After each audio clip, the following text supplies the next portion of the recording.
কি ভাবছো বলো তো তোমরা? এটা গুড়ের পায়েস? না না, এই সময়ে গুড় আবার কোথায় পাবো?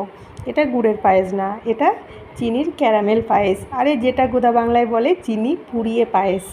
আমি অনেকবারই দেখেছি ফেসবুক পেজে বা ইউটিউবগুলোতে যে এভাবে পায়েস বানায়, ক্ষীর বানায়। তো আমিও প্রথমবার বানালাম। খেতে কিন্তু সত্যিই খুব ভালো হয়েছিল। আর খুব সহজ রেসিপিটা, প্রথমবার বানালাম, একটু ভয় পাচ্ছিলাম কী হবে কী হবে। যাই হোক, খুব সুন্দরভাবেই কিন্তু হয়ে গেছিলো। কিছুই না, খুব সহজ একটা রেসিপি। চলো একটু দেখে নেওয়া যাক। তো প্রথমে আমরা যেভাবে নর্মাল পায়েস বানাই ওভাবেই দুধ ফুটিয়ে তার মধ্যে চাল দিয়ে 2-4টে এলাচ, কাজু কিশমিশ সব দিয়ে একসাথে দিয়ে ভালো করে পায়েসটাকে প্রথমে বানিয়ে নিতে হবে। এরপরে একটা কড়াই গরম করে তার মধ্যে চিনি দিয়ে দিতে হবে বেশ কিছুটা পরিমাণ। চিনিটা হালকা আছে একদম গলিয়ে নিতে হবে।